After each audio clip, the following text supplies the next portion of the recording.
জয় গোস্বামীর কবিতা।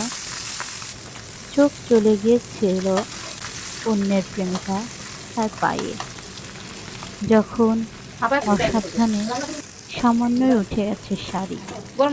বাইরে নেমেছে বৃষ্টি, লণ্ঠন নামানো আছে টেবিলের নিচে। অন্ধকারে মাঝে মাঝে ভেসে উঠেছে লুকানো পায়ের ফর্সা আভাস।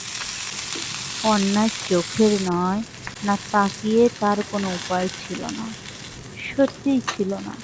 কেন? হু হু করে বৃষ্টির ছাট ঢুকে আসে ঘরে।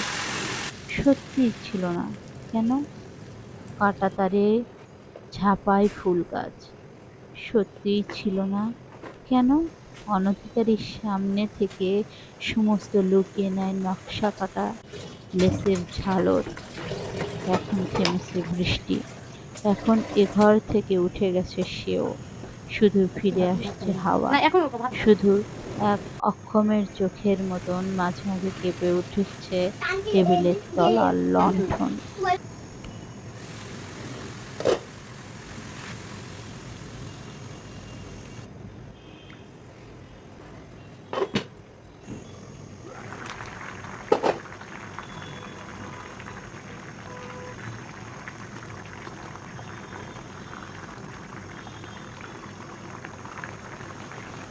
তাহলে কি